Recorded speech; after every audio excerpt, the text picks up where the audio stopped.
Winston. Yes. Famous Jameis, Florida State University, Heisman Trophy winner, possibly the first overall pick in the draft, maybe. Maybe.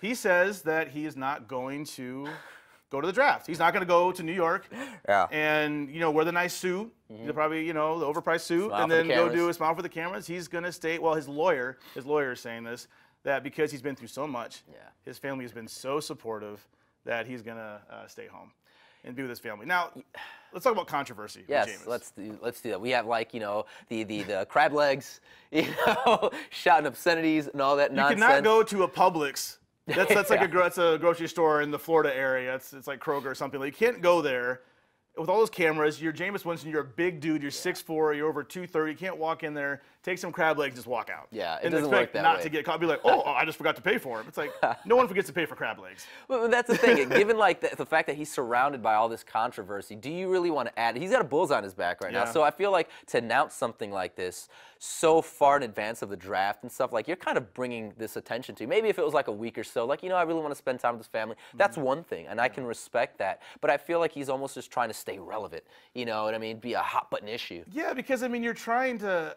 I guess I'll give him credit. There was a report that he had a meeting with Roger Goodell. He actually contacted Goodell, set up a meeting. We don't know exactly what was said, but I have a feeling that he's trying to do the right thing. He's trying to tell his side of the story about what happened. Of course, with the sexual assault allegations, and he's never taken to court. Yeah. He's never arrested us. You had the thing with the crab legs, but it's just everything he does is always controvery with him. He had that horrible incident. He stood up in some type of public forum on campus, and I won't say what he said, some expletive.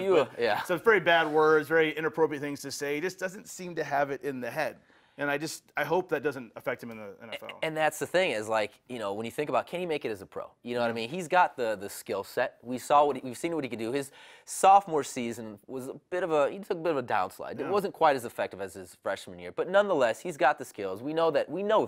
The thing is, mentally, is he going to be like another Jamarcus Russell, go number one and just not quite have it? Gain 300 pounds. Exactly. Just go away. He's rumored to be going with the Buccaneers.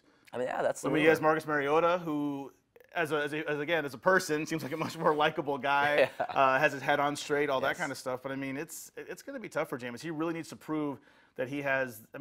Just so many stories with guys just falling apart. Well, that's the thing. If you're like Tampa Bay or any NFL team for that matter, would you want to take a chance on a guy like this? You know what I mean? Because you think about all that extra baggage he's going to be bringing to your team. I don't know. I don't know if I'd want to take the risk. Jameis in the pro, what do you think?